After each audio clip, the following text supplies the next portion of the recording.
Hey y'all, welcome to the Why podcast where why is always the question. And today I'm doing something a little different. Different because it has been so difficult for me to press record. And for many reasons, which we're going to get into today. Which is also the reason why I decided to film this without real video, more so just with footage. And this is because I put so much emphasis, I know, on myself, and I think others do as well. If you can relate, drop it in the comments, where we view perfectionism as something that has to look a certain way. I know I do. I'm not even going to front and lie about it. This is one of the reasons why I haven't even recorded much. I have been in my head, like I've been recording in my head of the things I want to say, and what script should I write for myself. I totally don't have a script. I do have bullet points and notes, which I need to definitely I'm going to grab and go over. But this is one of the reasons why I wanted to have this conversation. For today's why perfectionists? Wait, what's my title? Because I didn't even. That's why I should have had my notes, right? If I'm not filming on camera, at least I could do is have my notes. So for today, why?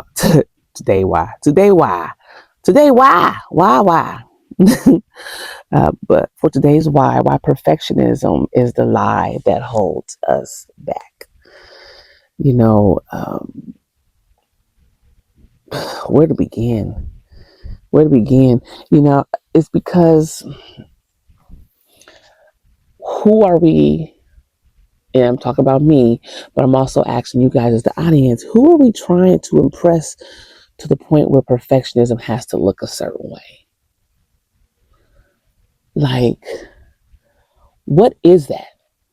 Is it an impression on others? And what others? Whether it's maybe family members, church members, school members, faculty and staff of whatever company you work for. Like, what is the reason of that? And no matter how much we tell ourselves, I don't care what nobody think. I think we really do, to an extent.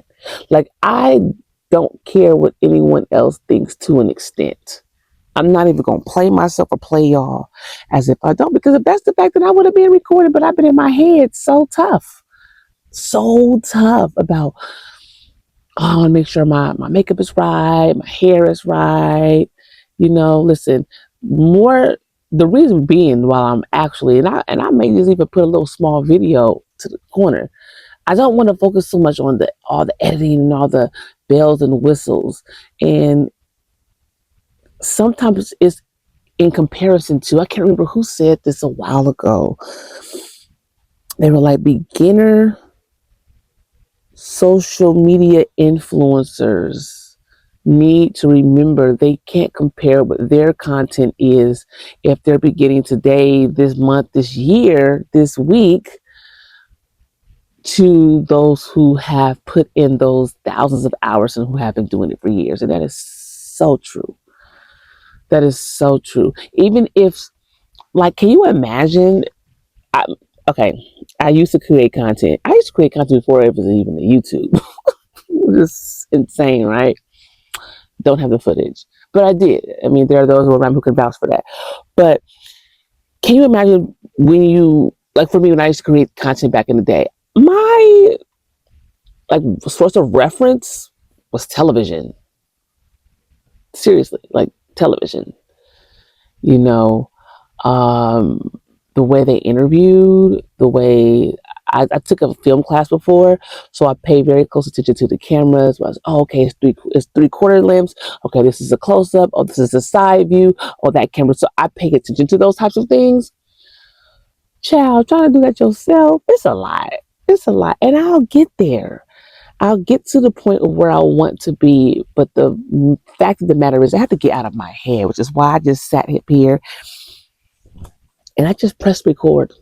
I am filming in my closet, y'all. I got 10 kids. I told y'all that before. I don't really get a lot of quiet time in my house. I created a space in my office area, but child, I don't feel like getting up at 5 in the morning to record every day because the kids are all sleeping now. I can record now. It's quiet. I just realized the other day, I come in my closet. It's a lot going on in my closet. It's a lot going on up in here. And but I keep my closet very clean and everything is together. And I was like, yo, I like coming in here and chilling in my closet sometimes. It's big enough for me, my little space, just me in my closet. And I was like, just filming the podcast in the closet. Hell, I mean, damn. I'd be getting so caught up in one of the things again to be perfect and look a certain way to where I'm like, I'm not wearing my one of my wigs. I don't got my makeup on. But it's like, is it that serious? Is that the reason why you started the podcast? Because you wanted to make sure you showed up on camera looking a certain way so that others can perceive you a certain way? That's so not me. That's so not me. I'm not the perception person, the person to make you think something that's not. I'm the realist person to where this is who the hell I am. Take it or leave it. I'm not going to offend you. I'm not going to be disrespectful. I want to talk about the heavy topics, in a non-conforming type of way. Because some people like to shy away from certain things and certain topics, whether they're thinking of, oh, if I say something like this may hurt my career, or I may not be able to get a brand deal. And I'm like, is that really the reason why we started social media? It's to socialize with those that may or may not agree with us. And that is okay. That is fine. And I'm like talking to myself, which I am really talking to myself. I'm talking to the camera until I upload it and then you guys see it. But it's like, when did I get so caught up in this perfectionism syndrome? Like, that is such a lie. We tell ourselves that things have to be and look a certain way. And I'm over it. I'm over it. So I've just gotten to the point where I'm like, you know what? Hey, we gonna film it in the closet. We can film in the closet. And so I just kicked my 2-year-old out. Hey, she following me. Hey, check this out, little girl. This closet is my space, ma'am. My space. I'm gonna need you to get on up out of here. Ain't nothing up in here for you. It's heels, clothes, and makeup. Glasses, hats, and hair steamers. Ain't nothing up in here for you, baby girl. And I laugh at myself about that because I'm like, gosh, I created this podcast because it's a release for me. The many questions of why that not only that I have in my mind, but that I've had several conversations with other people that they've also had in their minds where it's like, oh snap, there's something to talk about. There's something we can have a conversation about.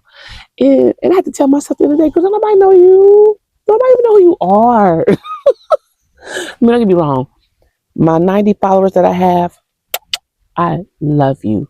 Thank you for just hitting subscribe and been rocking with me, even though I haven't been consistent. And I am working on that consistency. I am working on it toughly and learning how to get out of my head and out of my mind. Hopefully this helps someone out there, because we really hold ourselves back when we get up inside of the brain instead of just getting things done. So I want to go over some of these different talking points that I wrote down. Define perfectionism versus healthy excellence. Oh, wow. I like that one. Because perfectionism is rooted in fear, shame, and needing approval, which again is the reason why most would hold themselves back, because they may feel as though their peers or whomever is looking won't approve of what their content is, whatever that may be. But is that the real reason why you decided to do whatever field you went into, whether you are creating content or not? I don't think so. Like, this for me is an outlet. It's an outlet because I would talk to people. I'm like, y'all know I love to talk. I love to listen too. I listen intently with good intention, but I do love to have a good conversation. And I'm like, you did not create your podcast to appease anyone, really, but yourself, because it's an outlet for you. But then to appease, but to be a release or a voice of reason for those out there that may have the same thoughts as you. So what are we doing? Why are we holding ourselves back? And I'm like, I know. And I get so frustrated. So yes, perfectionism is rooted in fear. shame, and needing for approval. But healthy excellence, that's rooted in growth, progress, and purpose, which is exactly what I just said. We have a purpose here. I have a purpose. You have a purpose. We all have a purpose. So it's like, why are we holding ourselves back on that? Like, why am I holding myself back on that? Why are you holding yourself back on that? It's a question you have to ask yourself. And sometimes you just gotta just do it. Just hit record. And I'm usually the just do it type girl. I have always been, I'm just gonna do it. You know? And I can't say I'll hold myself back to an extent, but I still do just let me hop out. Let me hop on out there. Cause why not? Right? And my next talking point is in this and is perfectionism as a trauma response. This is so real. This is why as a mother, I try so hard to watch the words I say to my children because I know it really affects them. You know, we get frustrated, and y'all, I have a big family. I'm not even gonna act like I'm sitting up here Mother of the Year. I am not Mother of the Year. I am not Superwoman. I am trying my very best, like any other mother out there who is trying their very best. And our very best is gonna look different to others. It's gonna look different to us. You know, I got a blend of young adult, teenagers, and adolescents and toddlers, and so it could get frustrating sometimes. It can because we want them to pick up on certain cues a lot faster and quicker, right? Like why you walk past that trash or a piece of paper on the floor and not pick it up, and I don't care if it's not your chore, pick it the hell up type thing. And I was like, okay, the frustration is real. Um, So perfectionism being tied to a trauma response is often tied to childhood praise or criticism. Like be good, be quiet, don't mess up. And this is interesting because I was watching this show in like a dating show or whatever, and the guy on there said, I don't really like compliments. And my little psychology brain went to being like, damn, why does he not like compliments? Did he receive compliments too much as a child to where he felt like they weren't well placed? Like you did great. It's like, but he knows he did bad. So maybe he feels as though when people give him compliments, they aren't truthful. Uh, Maybe he didn't get enough compliments as a child to where as an adult he's like uncomfortable when he does receive them. That was really interesting to me when he said, I don't really like compliments like that. That was really interesting to me. It reminded me of a student I had some years ago. He hated compliments. Like he'd be like, "Don't compliment me," and I'm like, "Oh man, you're so cool. You're so intelligent." He was really intelligent. Actually, he was actually he tested like genius level. He was really really intelligent, and he hated compliments. And then he gets me as his teacher, the compliment queen.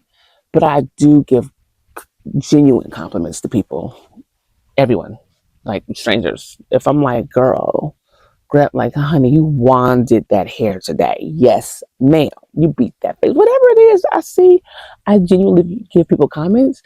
And what I loved about my student is that when he was yelling about how he hates getting compliments, and I was like, I'm gonna be honest with you. I said, I'm gonna tell you a little secret.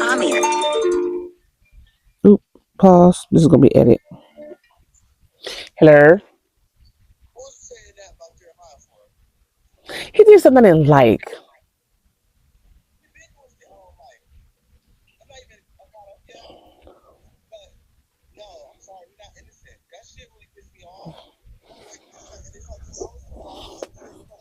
What?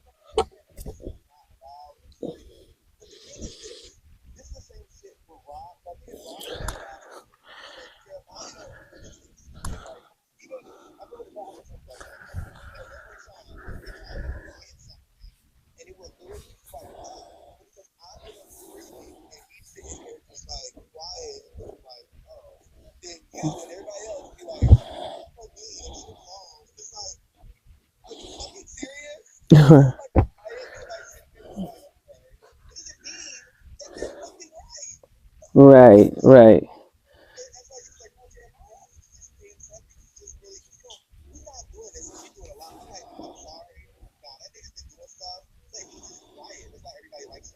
Right.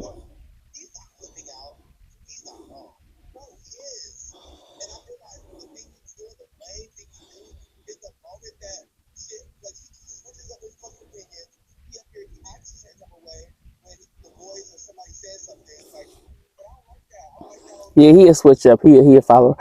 Um, I see you wide awake.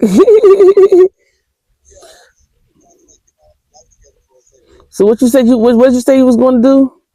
When I said you going to the gym, what did you say? Because I really didn't hear you. Oh, okay. I'm in the middle of recording this podcast episode. I'm gonna call you right back. I'm gonna have to edit this whole thing out because I did not hit stop. All right, love you. Nah. Um. So I remember telling my student, genuinely, I said, "Hey, I know you don't like compliments." I was like, "But I genuinely love to give people compliments when I see like they do something or says something or whatever where it deserves a compliment." And what I loved about that cute little student of mine is that he understood it, but I was the only person that could give him a compliment. Like no one else could give him a compliment. No other teacher, no administrator, only me, because he realized and knew that it came from a genuine place. And so when I talk to people, when I give compliments to people, it comes from a genuine place. But anyway, not to get off track. So that was really interesting to me. And that perfectionism could be a trauma response. And then it goes on in my notes. Perfectionism can go on to show up in adulthood with procrastination, with burnout, or constant self-doubt. And that is so interesting. I can say I have been, parts of that. I procrastinated on making this video. I mean, because why? Like, I have been thinking about this video for 3 months. 3 months. Matter of fact, I originally started my first podcast in 2020. We are in 2025. Ma'am. Don't get me wrong. I also, what I've noticed about sometimes with procrastination, for me, is that when I take my time with some things, it morphs into something better than what it needed to be. Could it have also happened if I would have stayed consistent? Yes. So I don't want to give myself an excuse of, yeah, procrastination works, but I just noticed that. Um, Also burnout. I will push myself so much because I want things to be so great. But I do say I talk myself off the ledge a lot. And what I mean by that is I'll say it's okay if it's not perfect. It's okay if it's not perfect, but make sure you put your best foot forward and make sure you get it done. So I do talk to myself about that. I don't have no, I have some self doubt. I think that's a part of getting caught up in approval, the approval part.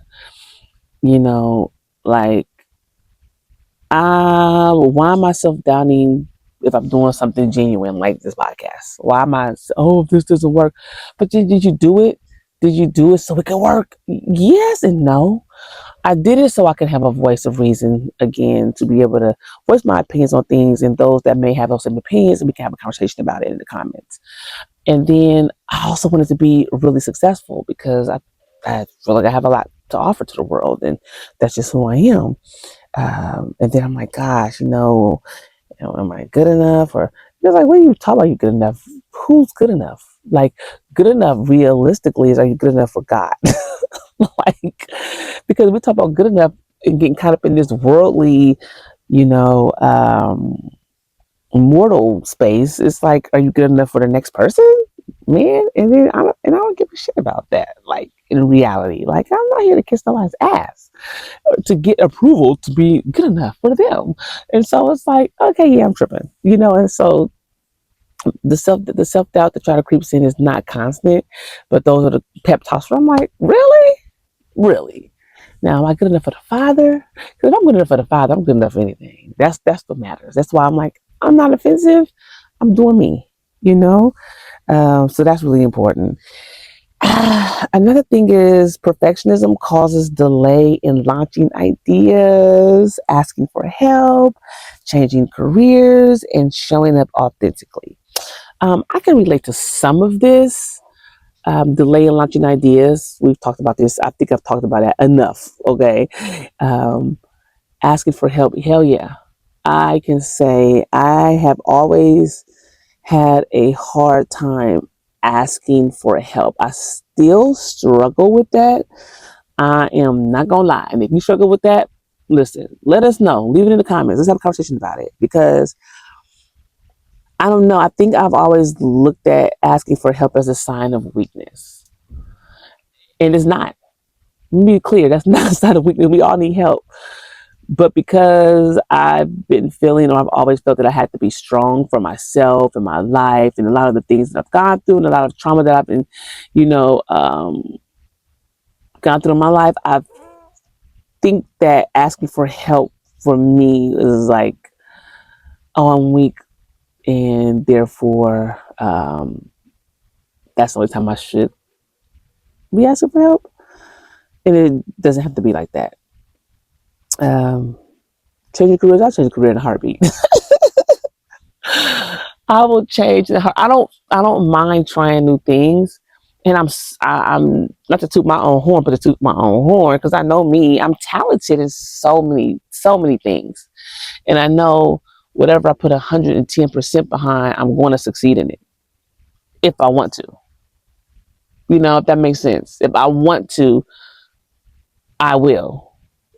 It takes time. It takes consistency. It takes focus, but it's possible. I don't believe there's nothing that isn't possible in this world.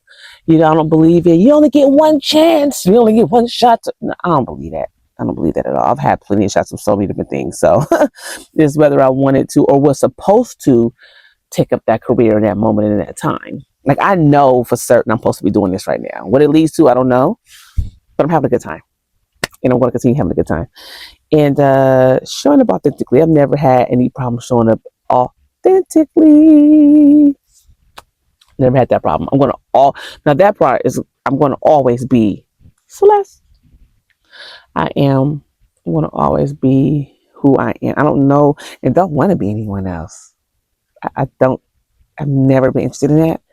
I love learning and taking pieces of things that I've seen from others. I'm like, yo, that was dope. Love that. Love that. Love that. I have some favorite people, you know, whether in entertainment or in my personal life. I'm like, oh yeah, love it. You know, I remember I told my sister, I loved how punctual she is and how organized that she is, or that she was. I loved that about her. I loved it.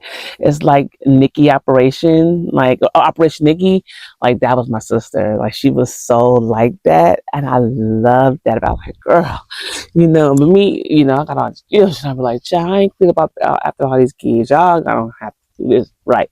Every now and then I'll hop in and help out, but for the most part, I gotta work. I'm tired, you know. So, and my husband's tired, you know. So y'all need to make y'all are teenagers get this stuff done.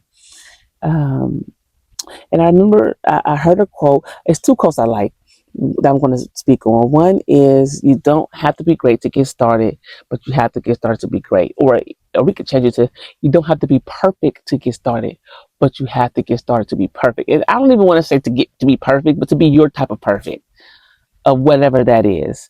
And another quote is done is better than perfect. And that is such a true, both of those quotes are so real. Because let me tell you, I like to take life as my experience of anything that I've encountered or come across. And I really take a deep dive into it, you know, mentally. And I lived overseas in Egypt. And one thing about Egypt, if you've ever been there, and if you've ever been to some of the areas that are they're constructing, rebuilding, or building, or whatever, they are always building out there.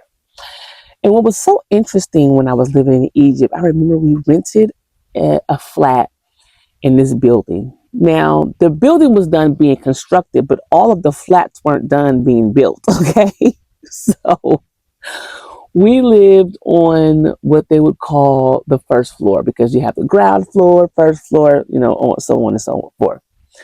The ground floor and the first floor were finished. The second, third, and fourth floor weren't, and then the penthouse where the landlord lived, that was finished. It was interesting to me because I was like, so they up here renting out flats and the whole place is not even done yet, right? But that was so dope to me. I internalized that as get started. The rest will fall into place. So if you only have half the building done and your intention was to build the building to get tenants, then you know what? Rent out what's done and you can continue building, from the income that the tenants provide. Or even just so, hey, you know what? Let me get done with at least one. I could rent it out and then I could go on to the next. I was like, that was so interesting to me. I mean, I take that with me so much because I saw it every day, all the time. I would even pick buildings like, oh, I'm gonna watch that building grow over the years. And then when I see it, like, oh, how magnificent it turned out. It's like, wow. And I loved that about their culture. Like that was so cool. Another thing about what perfectionism makes us or how it has us feel is the pressure to look like you have it all together 24/7. Don't nobody have it all together. Like social media is a donkey's playground.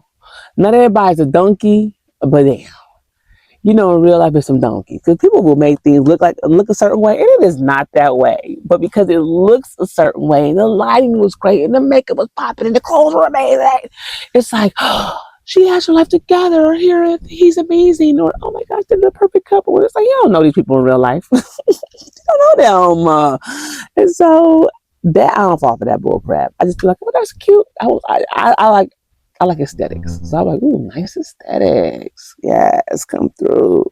You know what I mean? Um, the curated lie of effortless perfection. Same thing.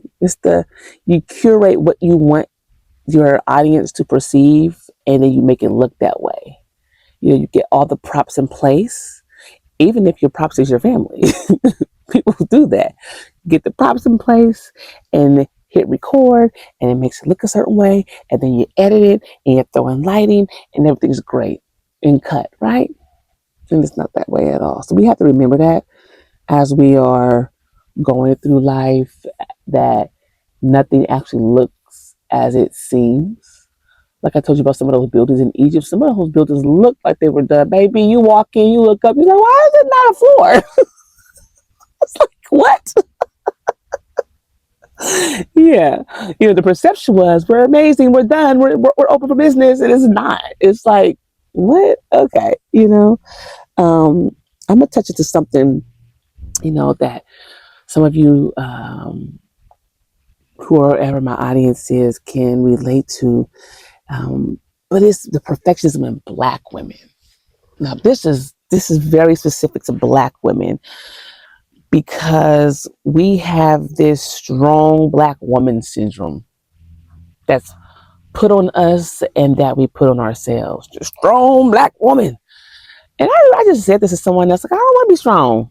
I just want to be, you know, let me not say that. Let me not say I want to be strong, but I don't want to be perceived as strong as if I have some kind of super magnetic powers. And I'm like, yes, I'm Storm. Like, what is it? Like, yes, I'm strong within who I am, with my identity, who I relate myself to be, how I carry myself, my authenticity. I'm strong in that aspect. But as a woman, I am soft.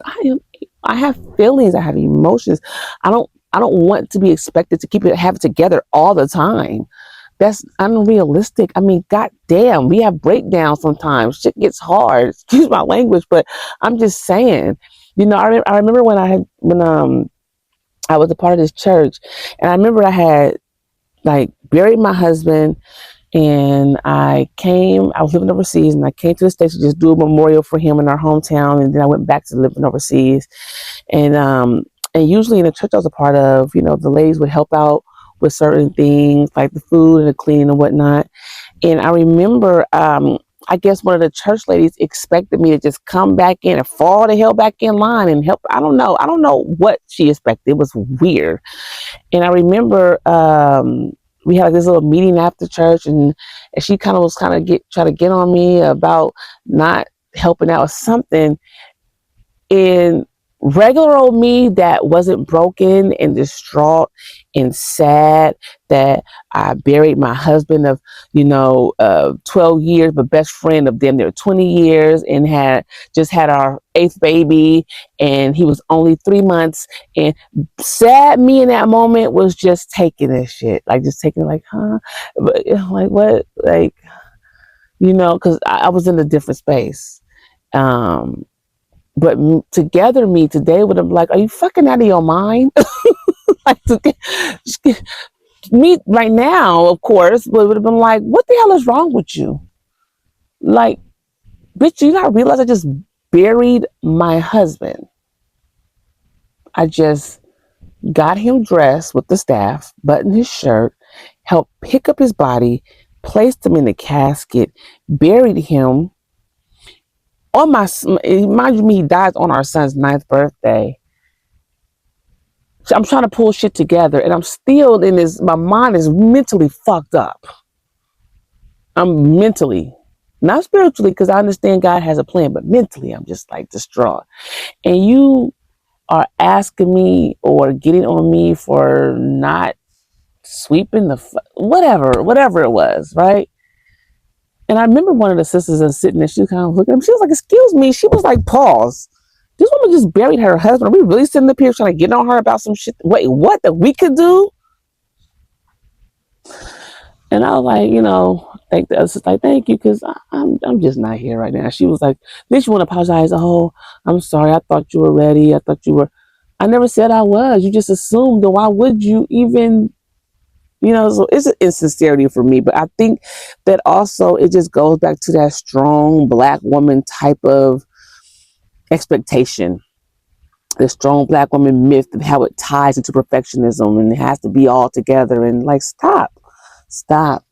And another thing about perfectionism in Black women, in this particular segment of what I'm talking about, is code switching, overachieving, and exhaustion. Code switching. Now, let me tell you something about me, which is, I was just talking about this with my husband, and I was talking about this with one of my children as well, with the code switching. And this is really interesting. Okay, so up until 6th grade, I went to predominantly white schools. That's neither here nor there, but I say that as a point to just the type of culture that I was around predominantly until a certain age in my life, honestly, realistically. And then I also have a mother that is very big on diction and enunciation. And therefore, for me, I always spoke with what they would call the Caucasian accent, right? Like, hello, hi, my name is Celeste, whatever. Because that's what I was around, that's what I grew up with. Not that my mother talks like that. My mother's very Shirley Rao, very, Diane Carroll, but very refined. That's just how my mother is, and that's how she raised us to be. So when it comes to the code switching, I code switched from what I had been around for years, how I was raised to speak and the poise, to trying to sound like my peers when I went from being in predominantly white schools to predominantly Black schools, because all of them spoke Ebonics, they spoke slang. Now, one thing I couldn't do is incorrect grammar. I just couldn't do that. Like, they is crazy. That drove me insane. Still does. I'm like, it's not, it's not plural. Like, it doesn't. The subject verb agreement. Look, I just get into this whole thing. That's just me. And I'm laughing because me and my sister were even talking about if someone uses there incorrectly, or two and two incorrectly, or your incorrectly. The judgment is real. And those of you out there who understands, oh my gosh, drop a comment, let me know. But my code switching was from like, hey, my name is Celeste, to what's up, y'all? My name's Celeste. Like, really downplaying the way I spoke and who I was. And I went through that a lot. Do I still have those moments? Sometimes I do. I would say a lot of the times I do. because one of my children called me on it. They were like, "Mommy, you sound like this when you talk to this person, but you sound like this when you talk to this person." You know, when I talk to my mother, it's not like, she'll be like, "Why are you talking like that?" Type thing. You know, I've gotten better of being who I am, authentically of who I am. But I do know that about me. I do know that my code switching went from sounding so much of a Caucasian accent, they would say, to more of a y'all black accent, like, yeah, like, what's up, for show, for shiggity, and all the little words or whatever. So that's funny for me. Overachieving, what are you overachieving for? I don't think there's anything wrong with wanting to overachieve for yourself. I go back and forth to if I want to get my doctorate or not, and I do. I still do. And why not? I mean, hell, we got this one little life to live. Live it how you want to live it, as long as it's, of course, righteous. But is it wrong if I get my doctorate? Is it wrong if I don't get it? No. If I do get it, do I have to be subject? You're just overachieving. Like, what is your purpose? My purpose is for me in my career that I'm in. I want more education. I want to be at the top of my education with it and have the greatest training as I possibly can with it. And if getting a doctoral degree is part of that, so be it. There's nothing wrong with that.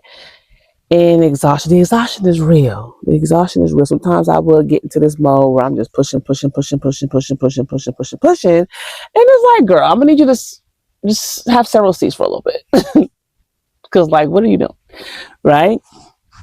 But that can be that perfectionism in Black women. We unfortunately, there's so much that's expected of us and that's put on us, and sometimes we can feel like we're getting downtrodden and beat down, and expected to just, go along with the get along. And then it's like, and if I say something about it or it's a problem, now I'm a problem. It's crazy to me. The double standards are crazy to me, from men to women, and Black men and Black women, white women, Black women. It's the double standards are crazy. It just doesn't hold the same for Black women, and which is for me why I just say, I hold Celeste's head up high. I continue to be authentically Celeste. If I feel myself lacking in any way that is not, appreciative to me, I will correct it for me and not for anyone else. And I do, and I'm very aware of treat your neighbors how you want to be treated. So I'm very respectful of those that are around me, so that I'm not offensive. One thing you can never come and say to me that she was so offensive, where it's like, we can have a conversation about it, because what were you offended about? And I'm not going to curb my honesty to appease your bullshit. If you were disrespectful, I will address it. I will respectfully always address it. I remember, I gotta tell y'all this quick little story real quick. I gotta tell y'all this quick little story. So I always get confused. I don't know what it is. Maybe maybe if you've had this experience as well, you can tell me about it. It's as if when I'm around,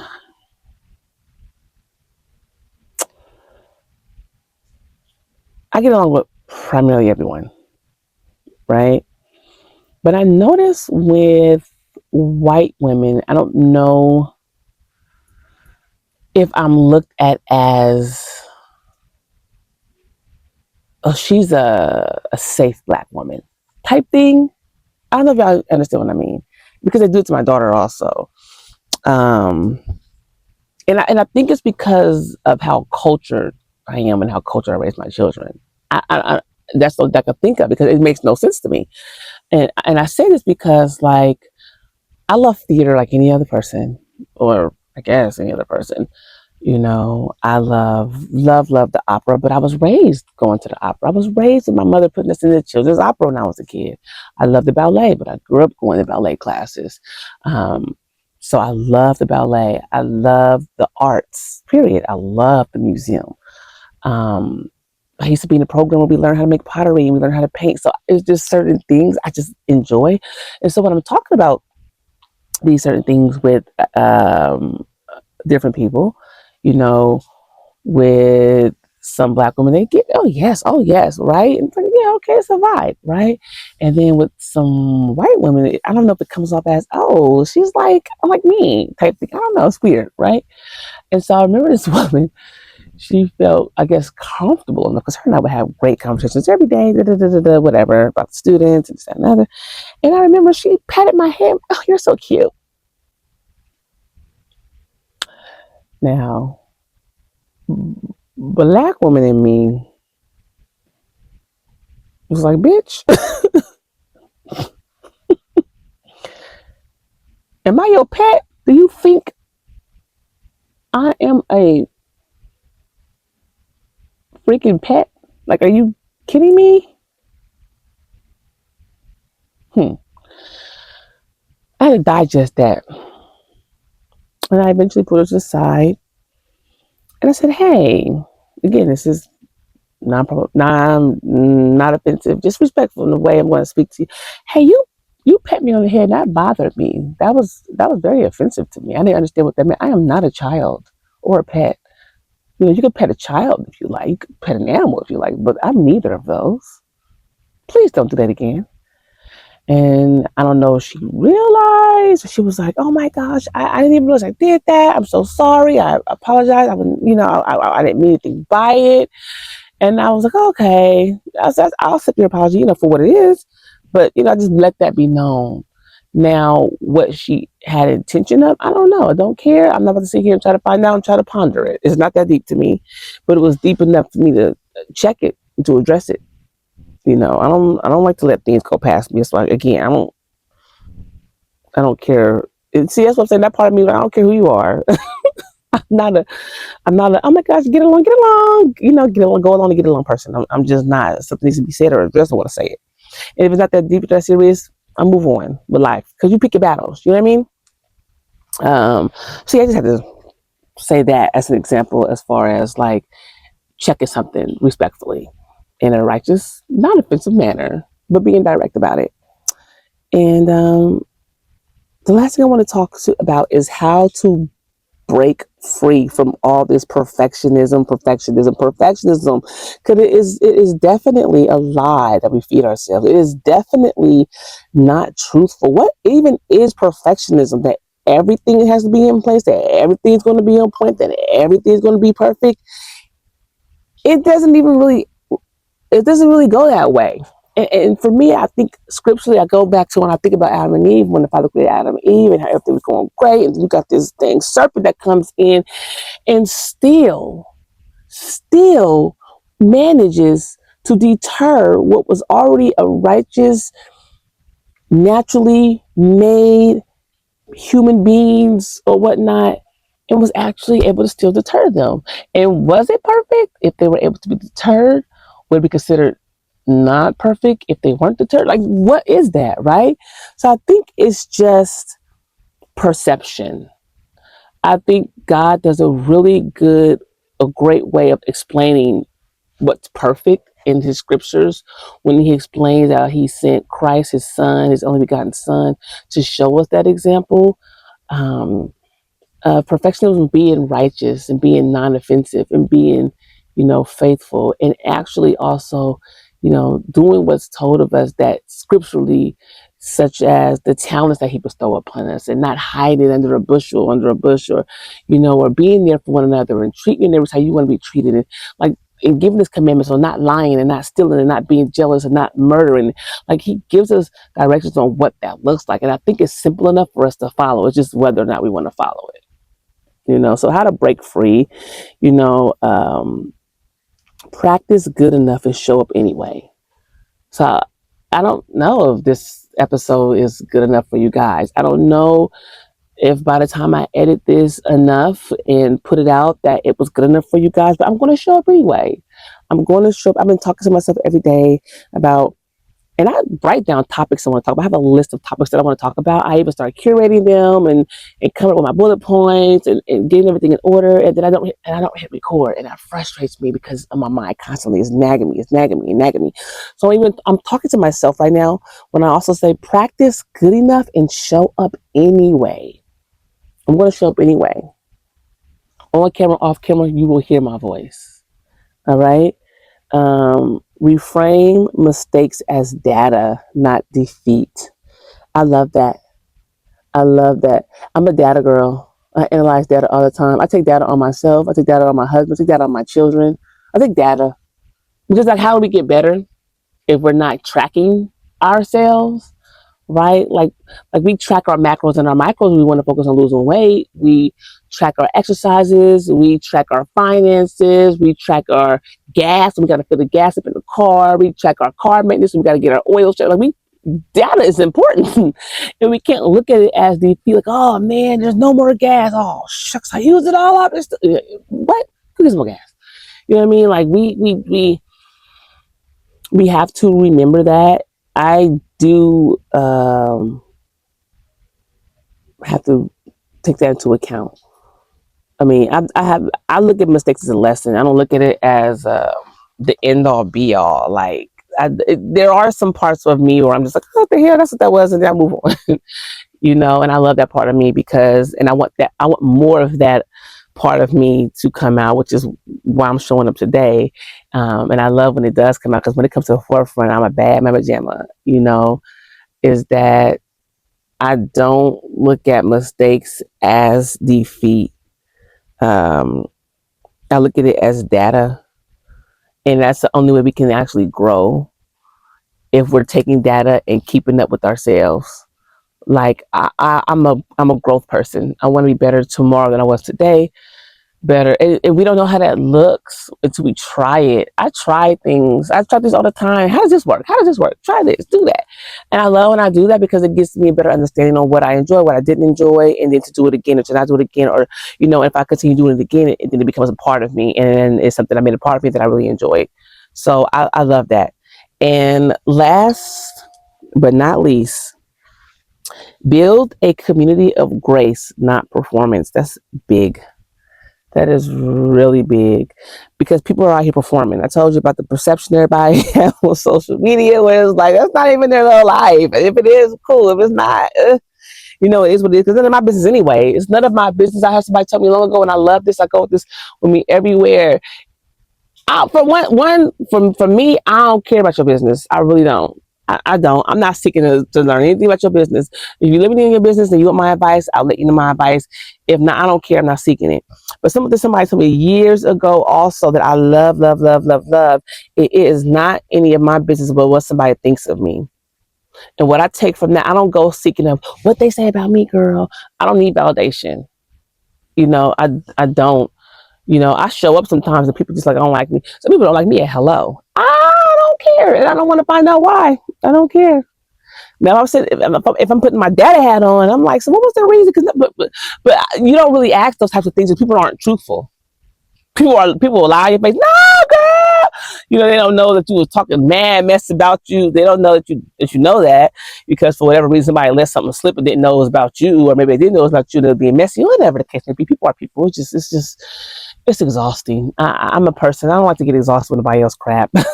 I got my own crap. I got my own mess. So I'm like, I don't care. Do you, boo? So it's very important to build a community of grace and not performance. Help each other. We need it. We need it. We need it. We need it. And so I want to end off this podcast with saying a few things that I wrote down. That perfection is a prison disguised as potential. We don't have to focus on the only perfectionism we should focus on is the perfectionism of what the God Almighty wants of us. Other than that, this stuff right here of appeasing our peers and those around us, or those who don't even know us, even those that do, it becomes a prison. Perfection becomes a prison disguised as potential. We don't want that. Like, how many dreams have you delayed because they weren't ready? Quote, air quotes, ready. Like, really? Ooh, baby, I can tell you a lot of mine that I have delayed because they weren't ready. I mean, even when I sit back and I'm like, yo, I started on YouTube 17 years ago, for real. 17 years ago? And it wasn't what it is today. I think what it is today have made people so much more like, oh, I have to be ready, I have to be perfect. Because I just have my ass right on camera. And I just wanted the producer to see my songs. Like, I just was hopping on there singing, those videos don't even exist anymore. You know, when YouTube does revampings, and if a account hasn't been used for years, they just delete it. Moves on. Because I used to look for myself and I would find myself, and then now I can't anymore. So that's what it is. How many times have you stayed silent, played small, or kept editing your life, waiting for perfection? Yeah, we have to move past that. Um, Life is going to continue moving on with it without you. And the last thing you want to do is go to the grave on some things that you stayed silent and played small on or kept editing because you wanted it to be a certain way, and it's not going to ever be a certain way. And then when it becomes that certain way, you want it to be more of a way. So why hold yourself back in that aspect anyway? It's time to let go of the lie. Let go of the perfectionism lie. Let go. Let it go. Let it go. Let it fly. Let it go. Because it's not real. This is not real. Um, but anyway, I am so happy that I had the opportunity to get on here and talk about why perfectionism is a lie that holds us back, because that is true. It does. I'm happy that I just pressed play finally of many of weeks and months of thinking about this episode and how I wanted to show up. And y'all, I said, I'm in my closet. I'm in my closet. This is where I just may start recording stuff. I may get a little lounge chirp in this joint, make it pop. I don't know. I don't know. But I'm happy that I did this. And as always, I'm going to leave you with this. Question everything, starting with why, because why is always the question. I love y'all so much. And if any of this resonated with you, which I'm sure it has with someone, leave a comment. Drop a comment, hit subscribe. Your girl is getting back on her A game. I'm happy to be here. I'm happy to be back. And I'm out. Bye.